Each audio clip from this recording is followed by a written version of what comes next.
Thank you so much for staying tuned to ITV Network. This is TMI. It's all about the fallout of the supplementary election. Of course, a race for the leadership position in the National Assembly when you talk about the red and, of course, the green chamber. Well, in course of that interview with CAN chairman, the Southern Kaduna, talking about Reverend John, something just touched me. He said the place calls across to security agent, but it's like help don't get to them on time. Don't forget also about the Benue issue where some persons lost their life, and right now Southern Kaduna, that's not the first time it's happening in that particular region. We just hope and pray that something is done about it positively, because security, they say, is the responsibility of everyone, but most especially the responsibility of the security agencies. The call is placed across to you. We cry for help. Come on. You respond, and you respond swiftly. That is how to nip all these unwanted killings in the bud. From what he also said, he said they have sophisticated weapons. The unvigilante just can't stand up against the weaponry of the assailant. So we need a higher power. Talking about the military, the Joint Task Force with stronger, higher, more vicious weapon to repel or even truncate the attack of the assailant. Something needs to be done about this. One killing too many is not a good news. It's not good at all. Southern Kaduna, my heart goes out to all of you out there. Not to worry, just keep hope alive. I believe that this administration, as promised, will definitely make you guys smile by putting in place security apparatus that will protect against any further assault. With me in the studio, talk about the fallout of the military election and, of course, the race for leadership position in the National Assembly. Our political analyst and entrepreneur. Yeah, he's also an accountant, right? I'm not making a mistake. An economist. Join me to welcome Honorable Uyigwe. Welcome to TMI. Thank you for having me. Appreciate you coming. All right, this other guest of mine, he was one time a vice chairman of a local government, one time also an acting chairman of the local government, an asset politician, an entrepreneur, a political analyst. Join me to welcome Honorable Desmond Ugbo. Welcome to TMI. Good morning. I appreciate your coming. Thank you for having me. Fallouts of the just concluded supplementary election nationwide, even within our states. You get to hear reactions and counter reactions. Some are saying right now we are seeing something like a show of shame at the national level, but the umpire came out to give a strong statement.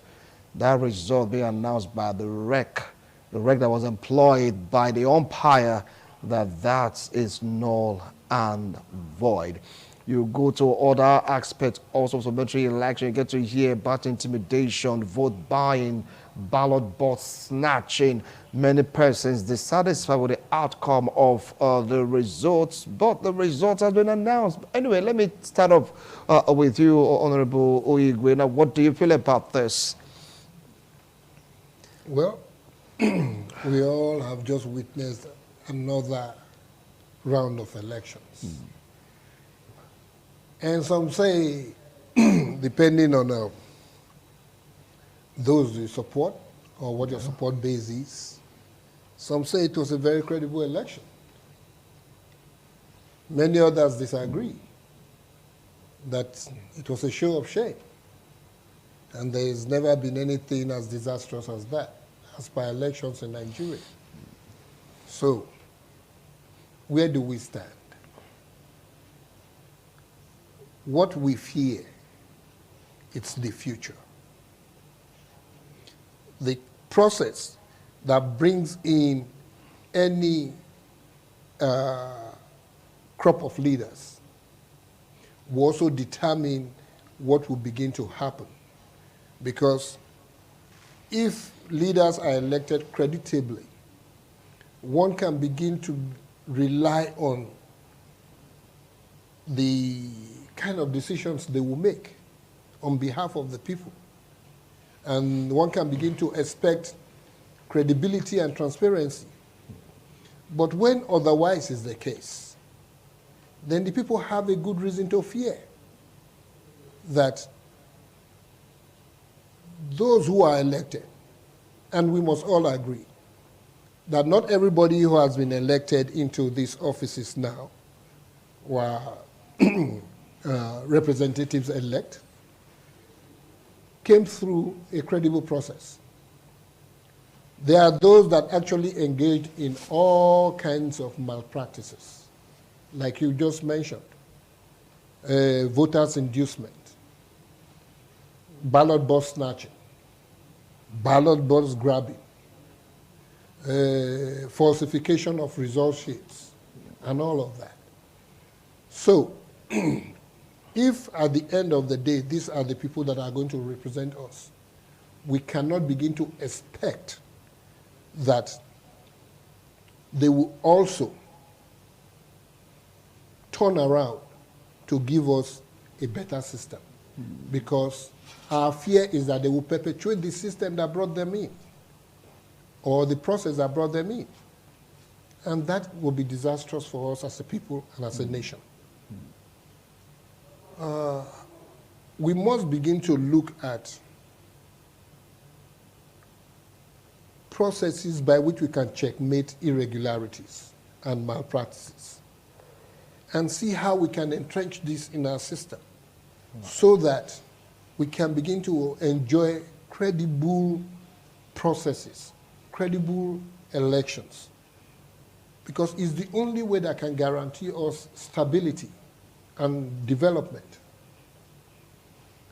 We cannot be hopeful that a crop of leaders elected on faulty processes will now bring about corrective measures or credible systems. All right. So, right now, the APC has 57 senators elect and 162 House of Reps elect. That gives them a majority in the Senate and not so much of, not a majority in the House of Rep. But of course, if you have a presidential, a president-elect from a particular party, the president-elect is going to be the head of the executive.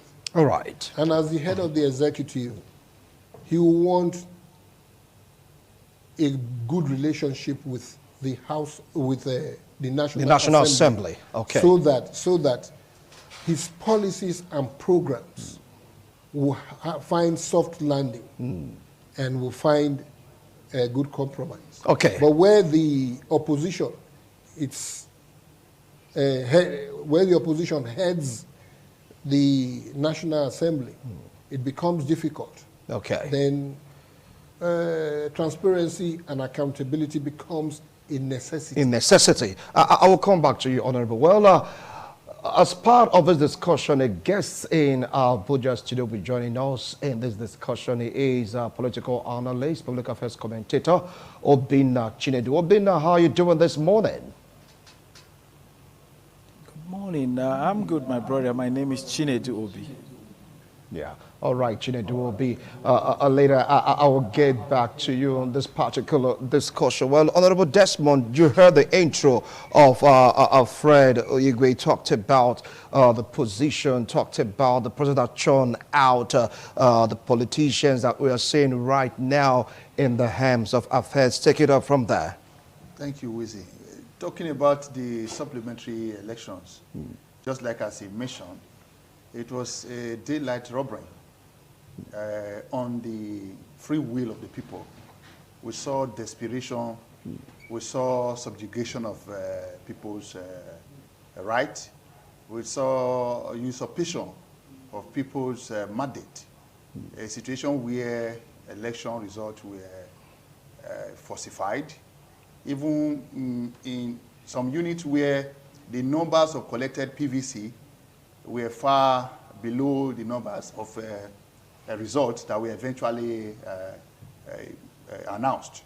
All these, to an average Democrat, would suggest that, yes, there is need for the unbiased umpire, the INEC, to go inward and do the basic necessity by way of ensuring that the people, particularly the ad hoc staff, they hire to stand in for the institution, they should be taught the lesson of their life. Because in most cases, when the issue eventually come to tribunal, these people are nowhere to be found to address the wrongs that they have perpetrated during the elections.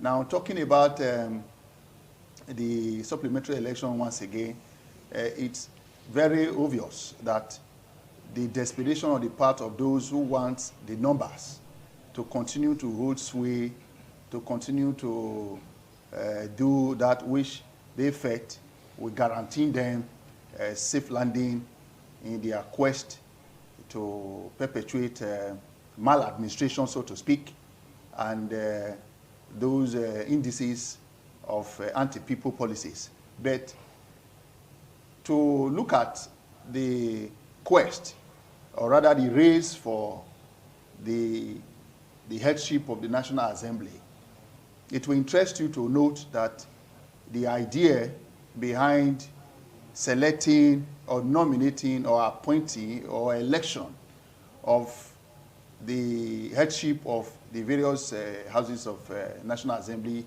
talking about the Senate and the House of Reps, it is the exclusive rights of the party that has the majority of members in the National Assembly. Take, for example, as it stands today, considering the conclusion of the National Assembly elections, particularly the Senate, I want to let you know that the APC, for example, the APC has 58 members elect, senators. The PDP has 38. The Labour Party has 8 members. The NNPP, they have 2, while the SDP has 3. So altogether is 109. Taking a historical background analysis of where we are coming from, with a view to now projecting whose region is right to produce the Senate, for example. We must take Senate leader. Senate The president. Yes. We must look at, firstly, from 1999. Let us not look at from the onset of Nigeria, where we had Nnamdi Azikiwe, followed by Dennis Osadebe, Nwankwo Rizzo, Joseph Wayas, before we get to Ayu and Amen Ebitu. All these were the first Republic and Second Republic. Yeah. Now, from the advent of 1999, we saw Evan Eweren from Imo State in 1999. Few months into his tenure, he was impeached. And Chubalo Kadibo from Anambra was made the Senate president. And between 1999 and 2000, he was also impeached. There come Pius Ayim from Ebonyi between year 2000 and 2003. Now, Adolphus Uwabara came in when Pius left the office. Adolphus Uwabara is from Abia. He stayed between 2003 and 2005 before Ken Ugu Namani from Enugu came on board. Recall, within this period, the whole 5 states in the eastern part of this country had their shot, no matter how small, how short it was. Before, in 2007, the longest serving senator, Senator David Bonaventure Mark, held sway between 2007 and 2015. That's the middle belt. That is from Benue State. And that is from the central, not central. Before, we now had the person of the man from Kwara State, Bukola Saraki, in the 8th Assembly, where he became the first governor, the first ex-governor to become Senate president between 2015 and 2019, until the current serving Senate president, who is from Yobe State, Ahmed Lawal, became the Senate president. Now, let us also look at the House of Rep. In 1999,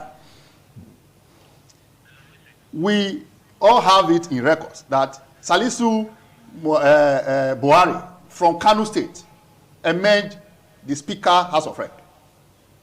Owing to the allegation of certificate forgery from Toronto University, he resigned, and Umar Gali Naba from the same Kano was made to replace him. And they all served between 1999 and 2003.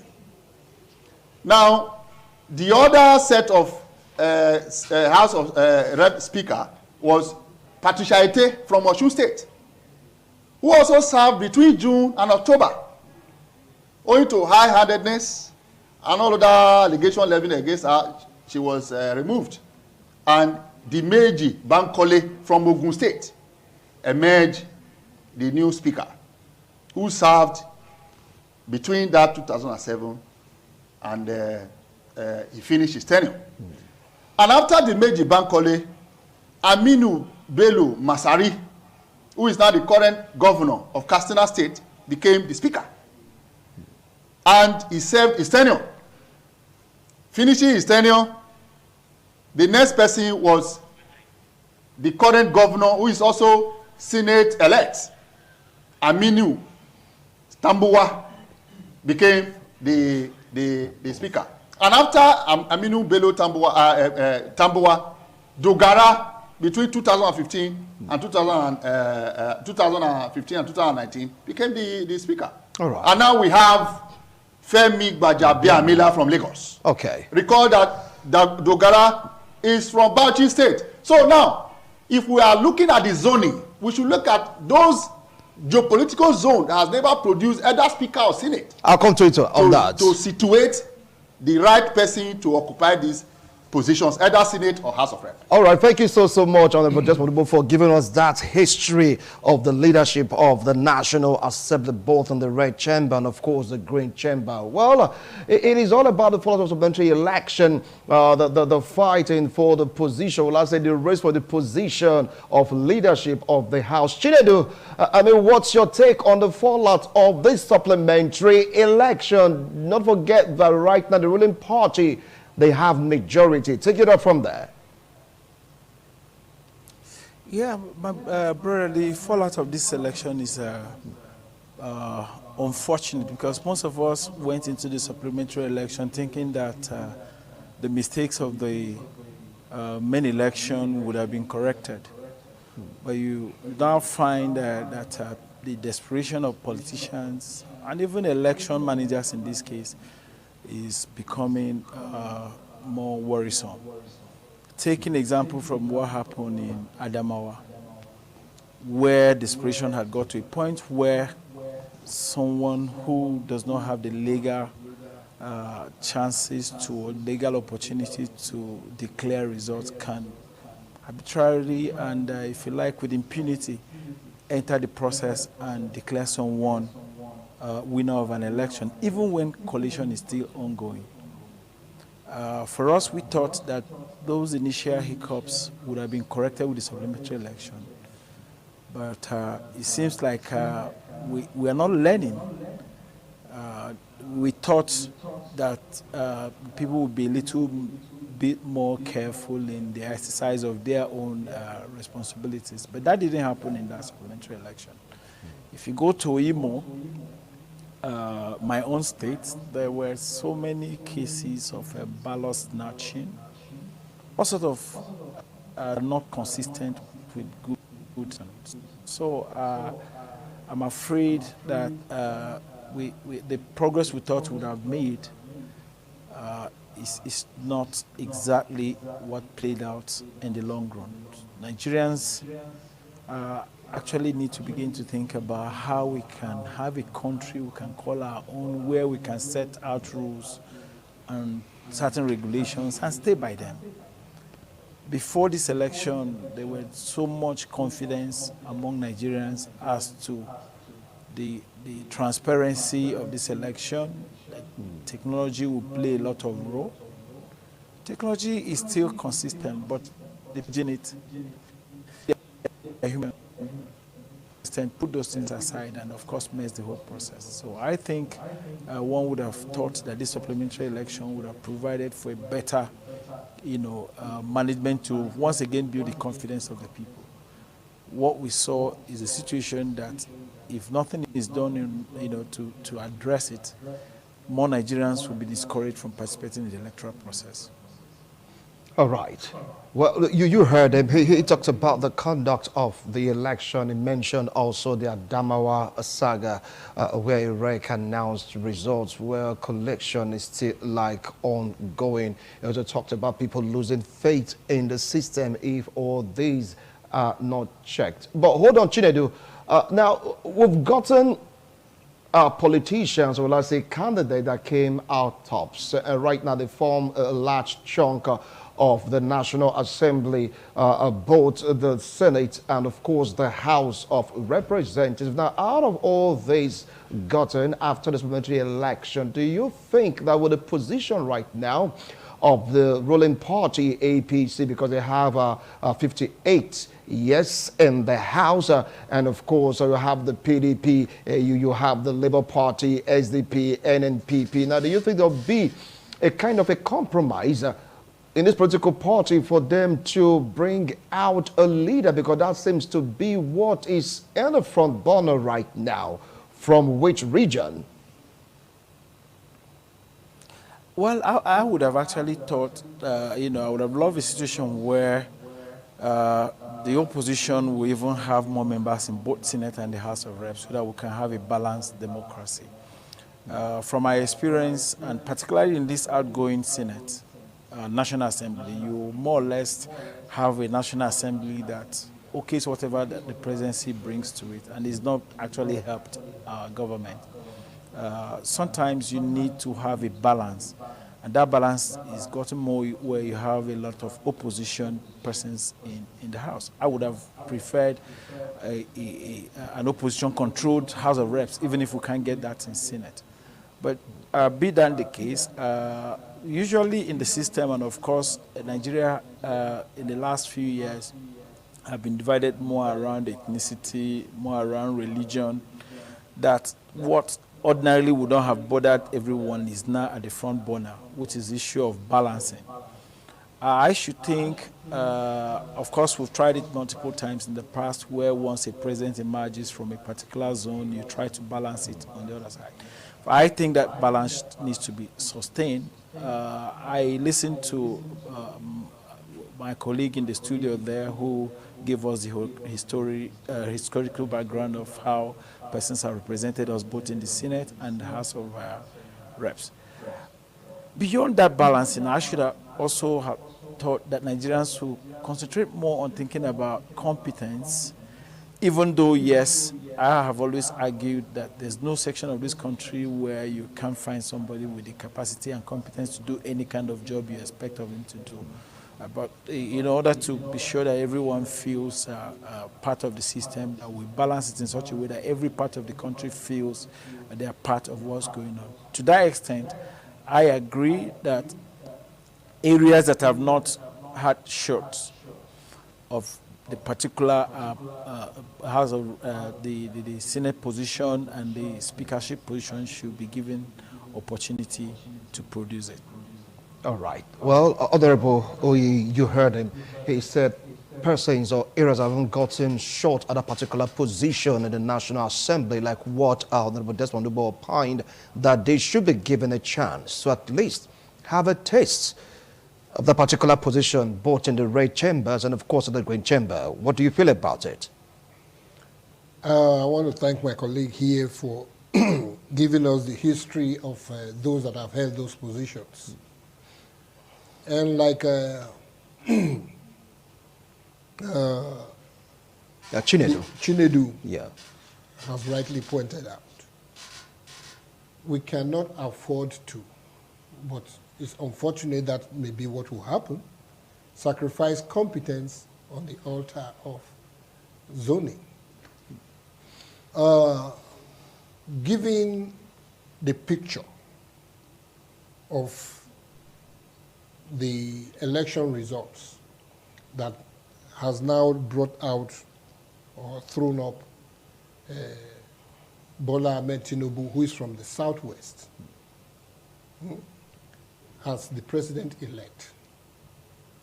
And with the support base that he got from northwest, I think it's almost a foregone conclusion that the Senate president will come from northwest, because they have a good, what I would call, they have a good reason to demand that concession from the southwest. For instance, the southwest has produced the president, the northeast the vice president, and they supported the southwest to produce a president. So more than likely, the northwest is going to produce the president. But let's talk about fairness. Who in Nigeria is talking about fairness? Definitely not the politicians. The politicians are all talking about self-interest. So what I have permuted, it's based on what I believe will be self-interest and self-serving, as we have always witnessed in the country. Otherwise, in as much as the Southeast has produced or did produce a number of Senate presidents, when you think of the period which they did, it will seem as if it was zoned to that area. That is why it seemed that, yes, in succession, a lot of Southeasterners became Senate president. But as it stands right now, if we must talk of equity and balancing, the Senate president should come from Southeast. Because when we are talking of the geopolitical makeup of Nigeria, we have to start with first the two major blocks, the North and the South. Then the next blocks, North, West, and East, before we now come to the arrangement we now have. Let us not forget that when we had the North, West, and East, we also had a Midwest. Okay? Has the Midwest been taken into consideration in all of these permutations since the inception of this democratic dispensation? I would say no. So for us here, we would think, yes, the marginalization has been for too long. We also have a right to demand that. Okay. Okay? All right. And I think we do have senators within the majority party that can step up. Okay. Okay, so for now, it is not going to be a question of,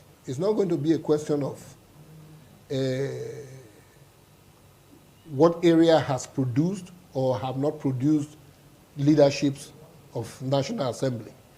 But it's going to be a matter of those who are elected and the makeup of the regions that did produce the leaders. All right, I'll come back to you, Honorable. Now, from what he said, from what is really going on right now, competence may just be sacrificed on the altar of balance, so to speak?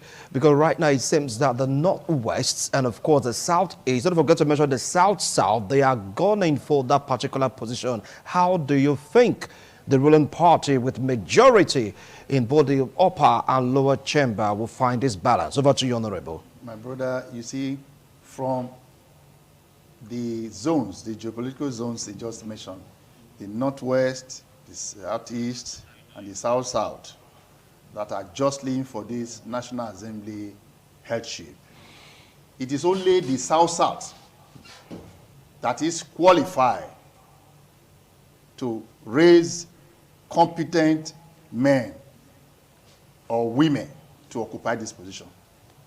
Reason being that, yes, in the historical analysis of those who have held the National Assembly, both the red chamber and the green chambers, we have seen Katsina State from the Northwest occupying the position of the House of Rep speakership under Aminu Bello Masari. We have also seen those from the Southeast have virtually all the states in the 5 states in the Southeast have occupied that senatorial presidency, excepting the South-South, not even as Speaker of House of Rep or Senate. And we have seen from historical antecedent that the South-South are the most marginalized in this permutation for National Assembly leadership. But a produced president. They have, that is the Southwest. We are looking at the 6th geopolitical zone. President Goodluck Ebele, you're talking about the presidency right now. They're giving it that bite. We are talking about fairness. Okay. Say, equity. Jeopardizing the issue of competence for, say, party supremacy or party harmony. Should it come as the option?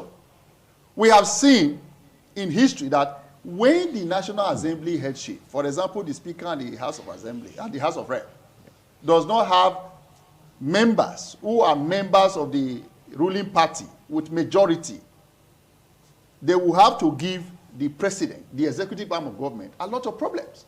We saw that in the 8th Assembly, where the Senate President, Bukola Saraki, in defiance, sharp defiance of the party permutation, went and picked first in the history of Nigeria, Ike Ekweremadu, who is the longest serving deputy speaker, because he served for 2 terms, 8 years with David Mark, and also now served 4 years under Bukola Saraki, an indication that you saw the first term of Buhari having a turbulence and acrimonious harmony between the executive and the legislature.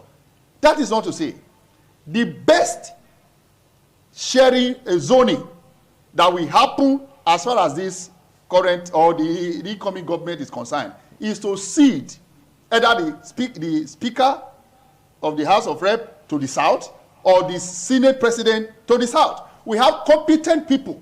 All right. Never minding the fact that, yes, some people will say, yes, in line with the standing order of the Senate, for example, that they need those the longest serving, yeah, or what they call ranking members. Kenuna Mani, between 2005 and 2007, held sway as the Speaker of Senate. I mean, Senate President. Yes. He did well. He was the mouthpiece of the common man. Very vibrant, very outspoken, and he did marvelously well. All right. As a first-timer. That is not a yardstick at all. Because there's no point, there's nowhere in our constitution, neither is it in the electoral law, that says that first-timer shouldn't be made the Senate President. All right, now, and now we also have House of Rep. Even from Edo State, for example, we have the likes of this man from Edo North. What's he called? The former comrade. I'm not talking to Comrade Ushomole now. Akpatase. He has been there. Minority leader, majority whip and all that. He has garnered the enormous required experience to stay as a speaker. I'll come back to you, Honorable. Now, Chinedu, you've heard their own point of view. They are saying that rightfully it should come to the South-South. Don't forget that the Northwest are jostling also for that position. Don't forget the Southeast also, they're saying it is their turn. And now they are saying if we want to go by the region that haven't really taking a shot at the leadership position in the National Assembly, it should be ceded, so to speak, or given to the South region. What's your take on this? Okay, first of all, let me also say again, I think I made this point earlier, that every part of this country, every corners of this country, 774 local governments in this country, you will find all levels of competence that you need. So competence is not lacking in any part of Nigeria. That's correct.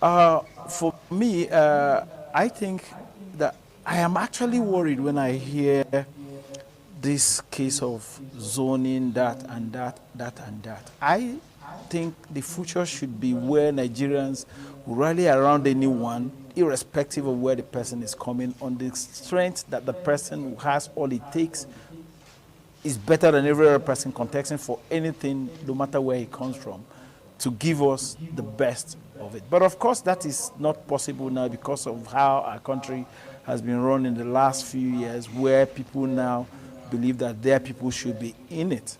And it is on that particular sentiment that I think that, okay, balancing is very, very necessary. And to assuage fears of people who already feel that they're not part of what's going on. I had said before, we give to those who have not tested it so that they can also have a feel. For the Southeast, if you notice, you know I'm from the Southeast, one would have said, okay, you're going to vote for your own zone. The Southeast is one of these big, strongest leg of, if you like, the three major ethnic groups in this country. Since 1999, the Southeasterner has always said that he's not been given opportunity to be president. And of course, if we want to be fair enough, no time would have been better than now for a Southeasterner to be a president. And of course, I think that opportunity is still there. The Labour Party candidate, Peter Obi, is still in court. And a lot of people still expect that if we look at the results as it were, if things are done properly, maybe he could get that. On the strength of that, still hoping that that could happen, I think the South should be the next to benefit from the Senate presidency, so that they can also the feeling that they're also part of Nigeria and can share position. Then to continue the balancing, we've not talked about women. When we talk about balancing here, you can check in all this, no woman has been mentioned. But you can see in the House of Reps, a woman from Imo State has also shown interest. So we can also do it that way, Senate to the South, and then House of Reps to the Southeast, so that the woman can also give the women a chance. When elections come, we bother with the women to queue up and vote, but when it comes to power sharing, we muzzle them out. I should think that the women can also be accommodated in this equation so that they also can feel part of the system. So for me, South Senate President and Southeast House of Reps. All right. Well, you heard Chinedu. He said South Senate President, Southeast House of Rep, and he also mentioned the gender issue of female being there. Check it up from the Honorable Yi. What I would say is this. We have talked a lot about restructuring. Yeah. Okay. The problem we have in Nigeria, why this is a recurring decimal in our politics, is that we have not crafted a constitution that compels participation of all the groups at the same time. And that is what we need. In Switzerland, for example, they have a rotational presidency that switches presidency from region to region. We need to have this. We cannot leave it to the political parties to do. And we saw what happened to PDP, how PDP crumbled because the presidential aspirant or candidate came from one region, and then the chairmanship of the same party came from the same region. And that split the party. And that's what actually caused them this election. Otherwise, they had it in the bag. So what we need to do going forward, and if the incoming president has the balls, if he has the courage enough to call for restructuring, and then let us put a constitution in place that compels participation and representation of all groups in each of the arms of government, in the executive, in the legislature, and even in the judiciary. There's a system by which you do that, and then this will never be an issue with us anymore. And then we can focus on developing the country. There's a focus on the Constitution that will compel us. Yes, the Constitution to compel us to provide equitable representation from all the regions. And that is doable. All right. I'll give you an example. I think it was Alex Kweme it was credited to. But as a management, I don't want to say specialist, as a management professional, you know, what Alex Ekweme suggested is what would be best for us. That we should have 6 vice presidents. 6 vice presidents, yes, from each geopolitical zone? From each geopolitical zone. All right. If when we have that, then we are all represented. Okay. And then when it comes to federal appointments, we can graduate it and have the same thing, have appointees from all the regions on a rotational basis. Anyway, that is not in our constitution. That is not there. That is what we need. Okay. That is why we are calling for restructuring. What people misunderstand by restructuring is that it is resource control. It's not all about resource control. Okay. It's about proper administration that works. It's called regionalization in management. All right. That is why in big corporations you have divisional heads and you have regional heads. If we do the same, where we now have like 6 vice presidents, they will now serve as their regional heads. Okay. I will come back to you, Honorable, because talking about having 6 vice presidents is not in our constitution. Let's see if the 10th Assembly will put that into consideration. People are like saying that all we are talking about lies on the shoulders of the ruling party. After all, they have majority. Whether to give it to the female folks or to share it equitably amongst the 6 geopolitical zones, so that everybody will be satisfied because they will have a bite of that juicy, so to speak, right now, leadership position. What do you feel about that? Is this so humongous for the ruling party? Not at all. The ruling party has done a lot to ensure that even those persons, those religious personalities that people find it very difficult to say, let them come to the corridor of power. For example, you know, prior to the election, there was this hues and cry that is a Muslim ticket, Muslim ticket. Today, APC as a ruling party has first in its first in the history of Nigeria, a reverend father becoming a governor of Benue State. Now, we talk about Adamawa State now, where the REC was seen declaring a result that ordinarily, by the enabling law, would have allowed the returning officer to declare. But not also mindful of the relevant section of the Electoral Act, 2022 Electoral Act, specifically section 149, where there is a circumstances that prevent the returning officer or the collation officer from returning the elected winner. The resident electoral commission is saddled with such responsibility to pronounce the winner, and that they have filed in the court now. As we speak now, the declared winner by the REC has filed the processes in court, asking INEC to stay off the already declared election results.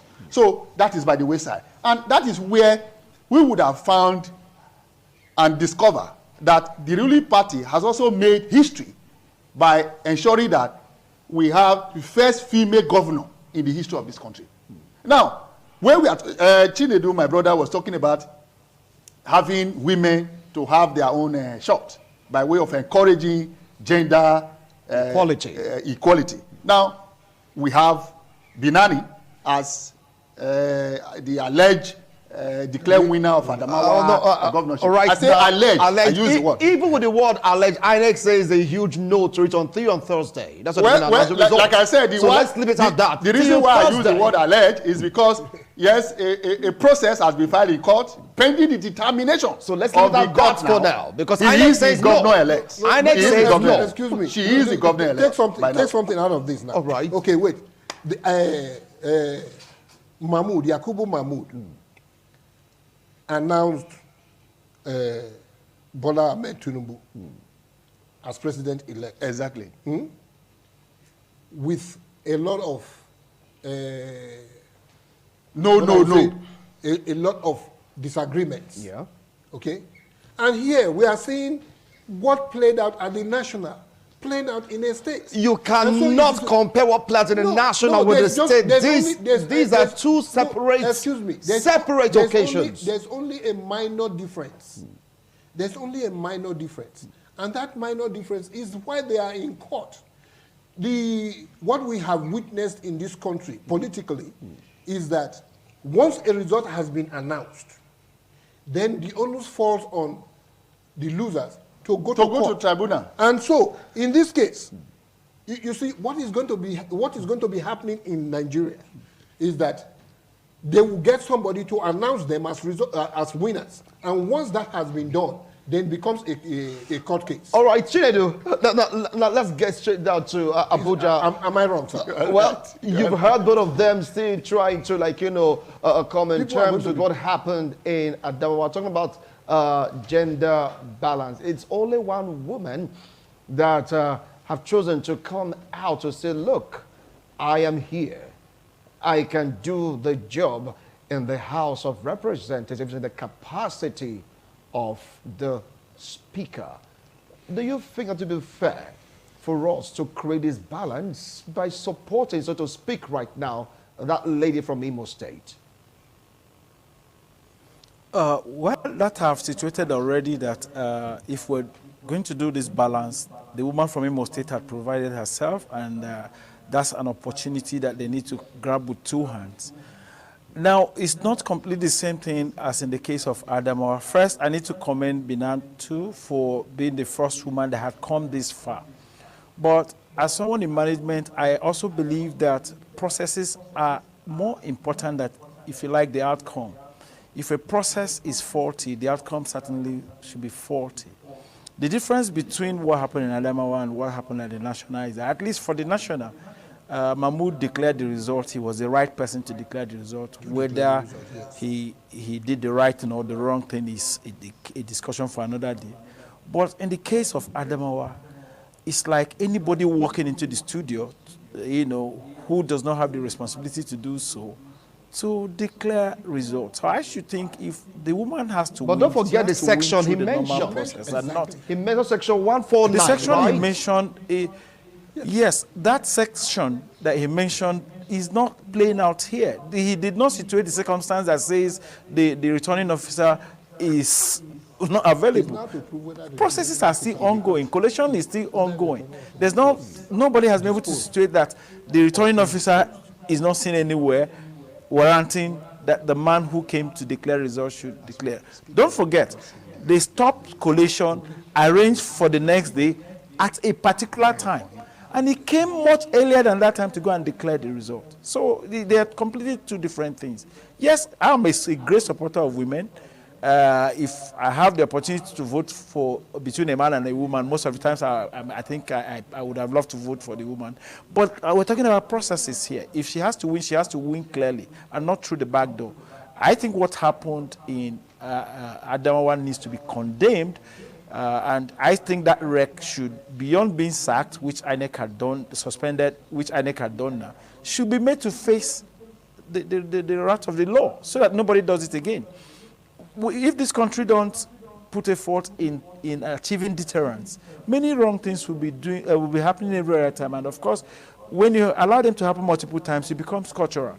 So I think if people have to win elections, they should win convincingly. Like Peter B will tell you, if the process that takes you to a place is not excellent, you can't afford to answer excellency. All right.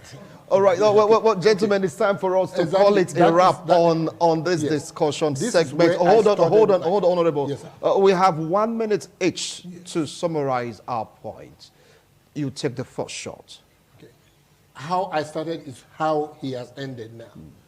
The process matters. If he's talking about people coming or elected officials coming through the back door, with what we witnessed, with the inducements, with the voters' inducement, with the falsification of result sheets, with the rigging, with the snatching of ballot boxes and all of that, what more can be ascribed to coming through the back door? That is what we have seen. It is that precedent that is playing out in Adamawa.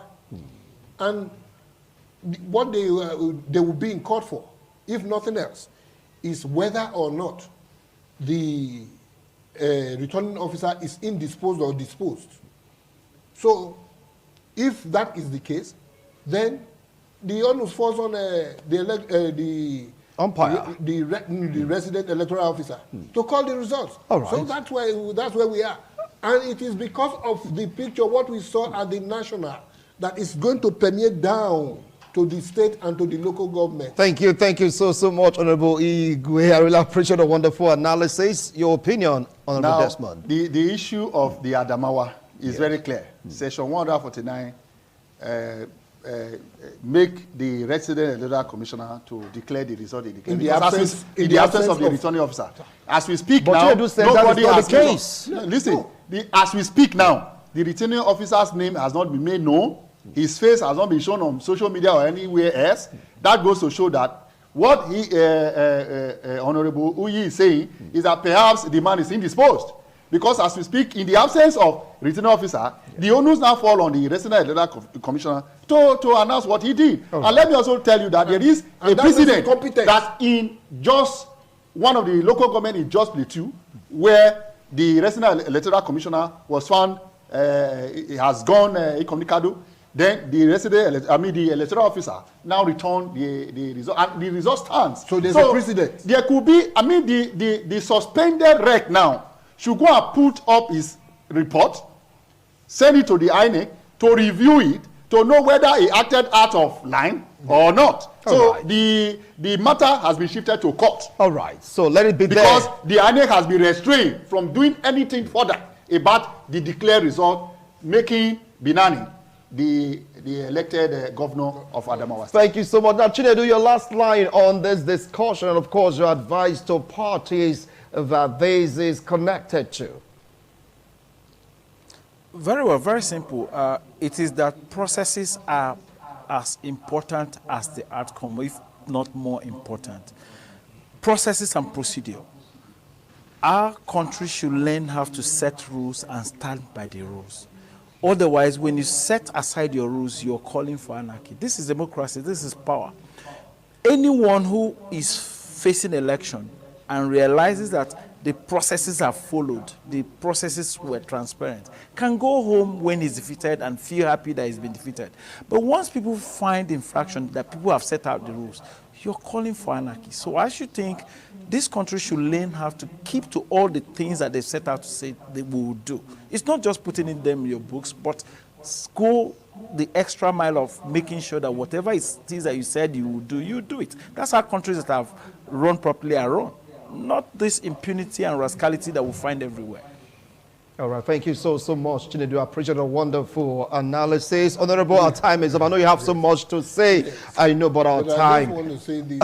We cannot leave processes to the whims and caprices of the operators. Thank you, thank you. Well, you've heard them, their opinions. Yes, it has nothing to do with ITV. Well, all the same, we want good governance. And of course, the process of one attaining the political office is all that matters for there to be a smooth sail in transmission of power, in transmission of good governance to the people that are expecting so much from the government of the day. If you just joined us, this is TMI ITV Network. Don't go away. We'll be right back.